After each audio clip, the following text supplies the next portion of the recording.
Ang mga resibong nakalap ngayong hapon. Kulong o refund? Yan ang proposal ng isang babaeng na scam sa Bulacan. We only have two options. Either makukulong siya or she's gonna pay the whole amount in a one-time go. Ang pinaghirapang milyones ng kanyang ama, nauwi raw sa wala dahil ang binili nilang lupa at sasakyan sa isang babae, peki pala ang mga dokumento. Kasi yung pera na yun is inipon ni Daddy for a decade. Hard-earned money niya yun. Hindi yun basta-basta nakukuha lang. Nandiyan yung dalawa sasakyan, no? Ilang linggong direktikan ng Philippine National Police Criminal Investigation and Detection Group o PNP-CIDG Bulacan ang babaeng naloko umano sa kanila hanggang nabalitaan nilang ang itinuturong tumangay sa kanilang pera. Road to happily ever after na pala ang soon-to-bride all dressed in white. Magiging soon-to-be prisoner in orange kaya? Tulungan po ako, nakikiusap po.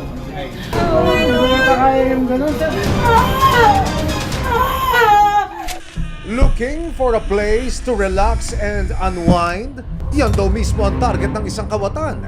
Ang kanyang modus, mag-book sa mga staycation unit, hindi para mag-relax, kundi para magnakaw. Nawala na po yung PlayStation. Kung sa inyo, anong nakuha? Dalawang switch po. Tapos may speaker. Sa amin naman, sir. Yung TV na 55 inches. Hanggang sa kanyang latest vacay sa Rizal, nangati raw ang mga kamay ng suspect. Sa selda na kaya susunod na mag-check-in ang itinuturong salarin. Anumang reklamo, bibigyan tugon. Bawat hiling at problema, hakanapan ng solusyon. Ito ang bago ninyo sandigan, hindi palalampasin ang mga tiwali at maling gawi. Dito, walang ligtas ang abusado at lalong walang lusot ang may atraso. Dahil ang lahat, hahanapan natin ng resibo. Pagkatapos ako po si Emil Sumangil. Kwento ni Danica, hindi niya tunay na pangalan sa isang driving school na kilala ng kanilang pamilya si Jane. Hindi niya rin tunay na pangalan. Namit namin through the driving school kung saan nag-inquire si Daddy. Nag-aaral pa po ko as a college. Ayon sa biktima, talaga nga namang mapapasana all ka sa tactics na ginawa ni Jane. She always brings me out. Kala ko someone trusted. Kasi lagi siyang, sige tutulungan kita. Hanggang isang araw, aba ang ate mo may proposal. Ang pera ni Danica tutubo raw ng 10% kapag ininvest sa kanyang pautang business. Okay, we agreed, we funded. Tapos nag-start siya sa pautang. Pero di pa pala doon sa pautang scheme nagtatapos dahil one day, isinanla naman niya kina Danica ang ilang sasakyan. May magsasanla ng motor. Nagpakita siya ng picture ng ORC or after nun, another motor ulit. And ang final offer, hindi lang motor o sasakyan, bigger, wider, with plenty of rooms, lupa at bahay na ang isinanla niya kay Danica. Merong bahay sa Santa Maria na eto sinasanla sa atin. Kailangan daw nung may-ari ng lupa ng pera kasi may cancer or may ooperahan. Ang lupa nakapangalan naman sa pamilya ng isang Ryan, pero sa tuwing imimit daw si Ryan kasama si Jane para sa bayaran, lagi raw itong no-show. Ang billing kasi ni Daddy, every time na magpapadala siya, is kausapin ko daw yung may-ari ng lupa. Ang nangyayari lagi niya, wala si Ryan, busy si Ryan. Pero isang araw, bigla raw may ipinakilala si Jane. Ang mamang ito raw ang may-ari ng lupa na si Ryan. May pinakilala siya sa akin, guy. Ito yung may-ari ng lupa. Dahil dito natuloy ang bayaran sa house and lot. Pagka-uwi ni Daddy, gusto puntahan ni Daddy lupa. Doon na siya, hindi siya nagbibigay ng exact location. Dahil na rin sa pangambay, pina-verify nila ang lupa sa Land Registration Authority. Dito na sila nagulat dahil ang hawak nilang titulo, peki pala. Wala rin ang motorsiklo na isinanla sa kanila. Abangan mamaya! Sigaw ng mga biktima, itigil ang kasal! Tulungan po ako, nakikiusap po.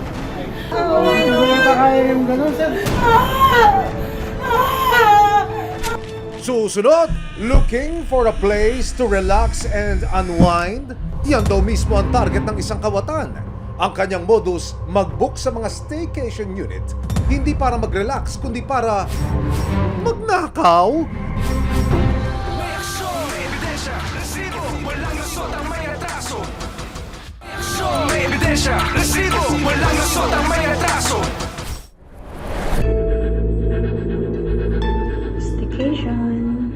Sa cellphone video na ito, makikita ang maayos at comfy na unit ni Dolores. Hindi niya tunay na pangalan. For rent daw ito sa halagang 2,000 pesos a night. Pero nang mag-book online ng isang tao gamit ang pangalang Chester Benipay, At meron TV, Google TV na siya, 55 inches. aba, ito na ang kinahinatnan ng kanyang unit. Magic! Wala na ang 55-inch na smart TV, pati induction cooker, hindi pinatawad. Magkano din yan? 24,000 mahigit. Tapos lang ginawa niya, ang sakit. Dumulog si Dolores sa resibo para i-report ang kanyang naranasan sa taong nag-book. Pero bukod sa kanya, lumalabas na 2 condo unit owners din pala ang nabiktima ng suspect. Nung una, sir, bali, nag-book din siya. Mayroon din kami reservation na 500 para sa susi. So, nagbayad siya kagad. Tapos, yun araw din na yon ng mga 5:30 sabi niya mag-check-in. Umabot siya ng hanggang 12 ng gabi. Pero ibig sabihin, personal niyo po ito nakaharap. Anong dating? Anong Malaking lalaki po siya. Ang bait-bait niya. Ma'am, sorry po. Sir, sorry kasi hindi ako nakadating ng maaga. Late talaga ako. Sorry po talaga. Nanghihingi na ni Dolores ang bayad para sa 2-night stay sa kanyang unit. Ito na ang tumambad sa kanya. Nowhere to be found na ang suspect at maging ang ilan niyang mga gamit. Yung TV na 55 inches at saka yung induction cooker. Ang laki ho nun, 55 inches. Paano ho yun nanakaw? Mayroon niyang ipipihitin po sa baba na ibababa po yun. Marunong po siya. Alam na niya lahat. Anong papakiramdam niya? Mahal nun na. Nanginginig ako, magagalit, maiyak, hindi ko maintindihan. Isinama kami ni Dolores sa unit kung saan nagstay ang suspect. Ma'am, ano yung nakalagay dyan dati? TV po na 55 inches. Galo or worth for me? 27,999. 8,000. Pero napag-alaman ng resibo na hindi lang pala si Dolores ang nabiktima ng suspect, maging ang mga unit owner na sina Leia at Karen, hindi nila tunay na mga pangalan. Nakatransaksyon din ng suspect sa parehong petsa. Wow! Condo hopping! At maging sila, pinagnakawan din daw ng tinaguriang kawatan. Pero sa pagkakataong ito, nakuna na ng video ang lalaking nag-check-in sa mga staycation unit. Susunod! Sino nga ba ang bakasyonista/magnanakaw umano na ito? Sa selda na kaya ang susunod niyang staycation? Sigaw ng mga biktima, itigil ang kasal! Minsan po. Minsan ko po ito. Nakikiusap naman po ako. Hindi pa kaya yung ganun, sir.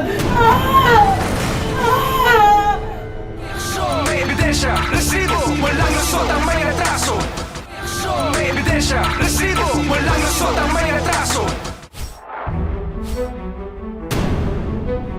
Dumulog sa resibo ang 3 staycation unit owners para ireklamo o naranasan nilang booking na nauwi sa pananamantala at pagnanakaw.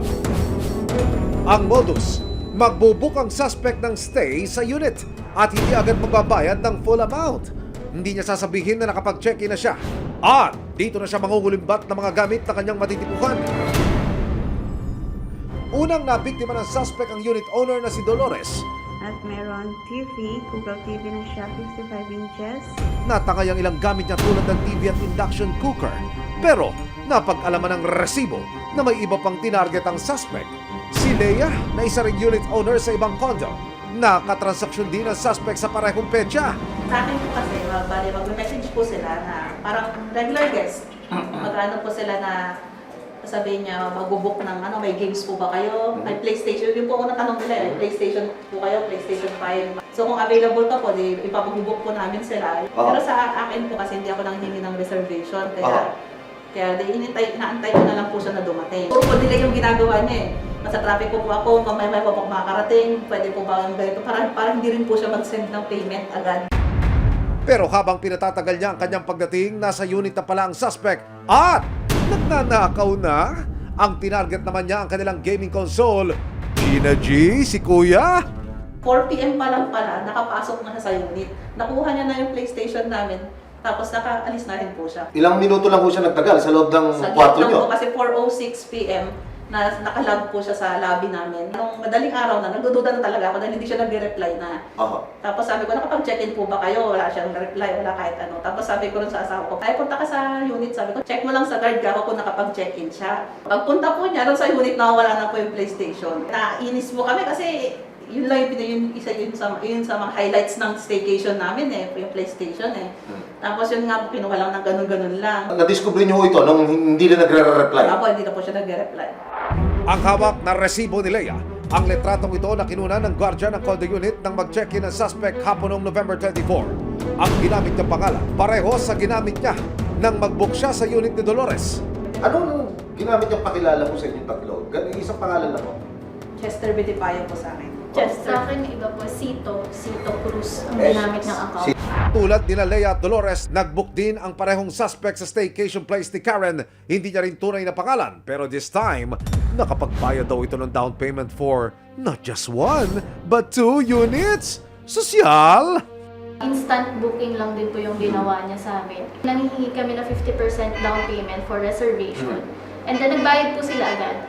So, hindi ako parang dalawang isip na, kasi may bayad na, may down payment na. Kaya, inalaw ko po silang mag-book sa amin sa unit. And then, nung nag-book na po sila sa akin, nang request pa po sila na isa pang unit. Meron po kami sakto na available na unit. So, nagbayad din sila agad sa akin. Tulad nila Dolores at Leia, ginos din ng suspect si Karen upon check-in. Sa inyo, anong nakuha? Dalawang switch po. Tapos may speaker, tapos may modem ng TV, may power tools din po silang nakuha sa amin na medyo mahal. Paano nyo ko na-discover na kayo nawawala na? Ano po, hindi na rin sila nagre-reply. Nahagip ng CCTV ang pagdating at pag-alis ng suspect mula sa condominium building kung saan may unit si Karen. Dumating ito sakay ng isang motorsiklo at ilang minuto lang ang lumipas, lumabas na ang suspect ng may bitbit na paper bag. Uy! Anong sinaron mo dyan? Mula Quezon City at Pasig City, dumayo rin ng Rizal ang suspect para mag-staycation. Well-traveled yarn. Dito napag-alaman ng resibo na isa na namang unit for rent ang nabiktima niya. Pero sa pagkakataong ito, hindi na siya nakatakas. Natimbre agad na may-ari ng unit ang ginagawang pagnanakaw ng suspect. Naabutan siya ng mga tauhan ng barangay sa unit nitong December 11 at hindi na siya nakapalag. Pati mga remote, nasa bag mo rin. Tinatanong din po niya kung gumagana po yung TV. Meron po siyang bag na kulay itim na malaki at identify po namin, nakakita po namin siya. Nandun na po yung mga gamit na yung money collection na $4. Nung hinalukot po namin, marami siyang identification ID na hindi tugma sa pangalan. Sa investigasyon ng mga otoridad, napag-alaman na hindi Chester o Sito ang pangalan niya, kung hindi Jules Daniel Da Silva. Gumagamit siya ng iba't ibang pangalan at ID para makapanloko ng mga unit owner. Ito ba yung lalaking nag-check-in dito sa inyo? Opo, siya po. Nitong Miyerkules, nakumpirma ng resibo na nasa Montalban Custodial Facility sa Rodriguez Rizal na si Jules para sa kasong theft. Are you enjoying your stay? Tumanggi magbigay ng panayam ang Rodriguez PNP nang makausap ng resibo ang Public Information Officer ng Rizal PNP sa telepono. Ipinaliwanag nilang hindi pa sila maaaring magbigay ng statement dahil napag-alaman nilang may iba pa raw na biktima si Da Silva bukod kina Dolores, Leia at Karen. Patuloy rin daw ang pangangalat ng mga ebidensya laban sa suspect. Sa panahong online na ang halos lahat ng transaksyon natin, mainam na hindi agad magtiwala sa ating mga kausap. At sa mga manluloko at mambubudol, re-resibuhan namin kayo!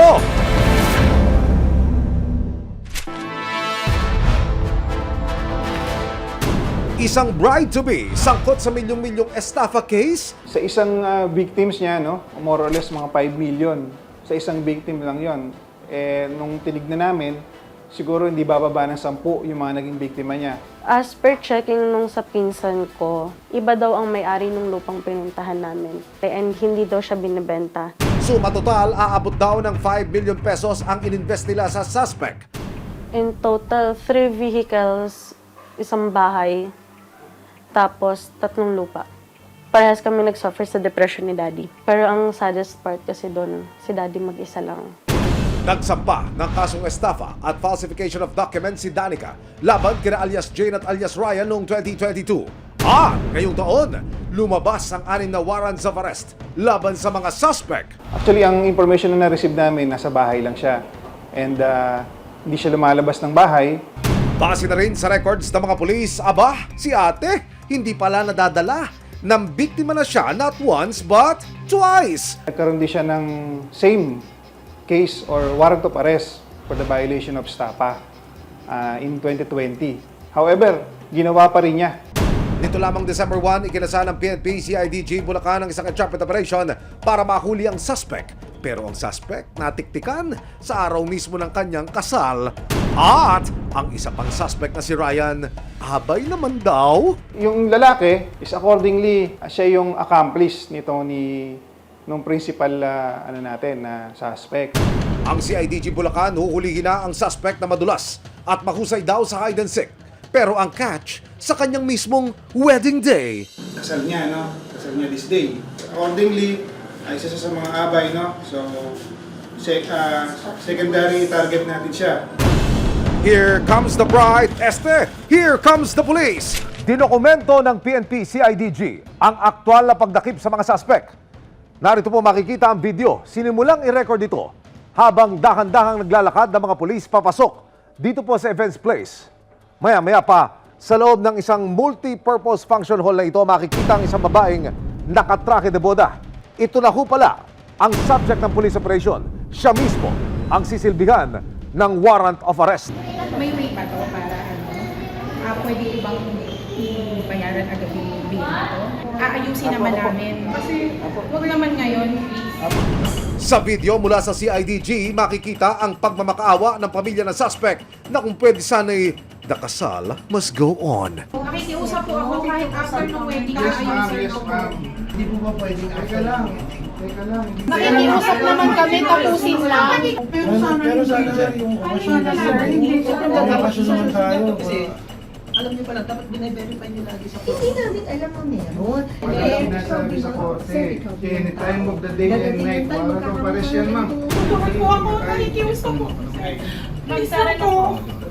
Minsan ko po ito, nakikiusap naman po ako. Maya-maya pa sumugod ang isang babae na kanyang nabiktima.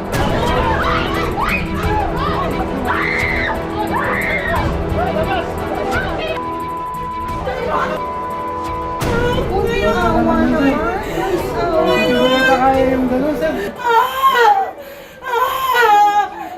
Baka naman patapos na yung event. Mamula po kasi sa batas na pagka ganito may warrant of arrest, kailangan tapusin. Kailangan po may-serve po yung warrant of arrest mo. Meron po kayong karapatang manahimik at magsiwalang kudwa naman po ang kanyang sabihin. Pwede pong gamitin pabor or laban po niya sa anumang hukuman. Pero habang nagkakagulo na sa loob at labas, maya-maya pa isang lalaki naman ang dumating. Tumpak! Ito na nga ang isa pang subject. At si Kuya Ryan na surprise. Akala niya ay abay lang siya sa kasal. Abay, to jail na pala. Siya ba?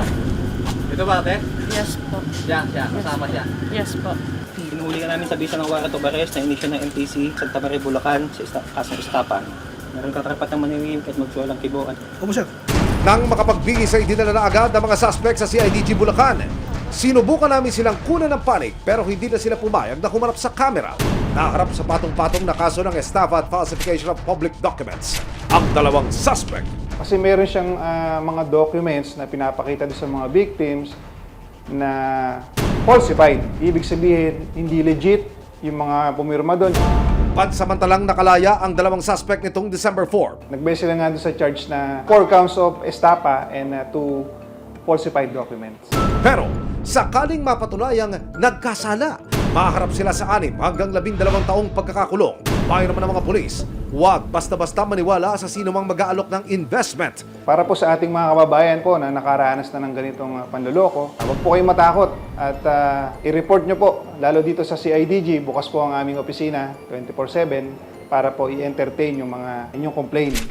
Walang lusot ang may atraso.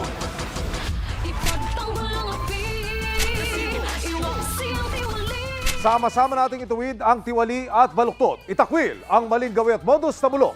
Walang ligtas ang kabusado at lalong walang lusot ang may atraso. Dahil ang lahat, hahanapan natin ang resibo. Hanggang sa muli, ako po si Emil Sumangil. May aksyon! Reaksyon, may ebidensya, resibo, walang lusot ang may atraso.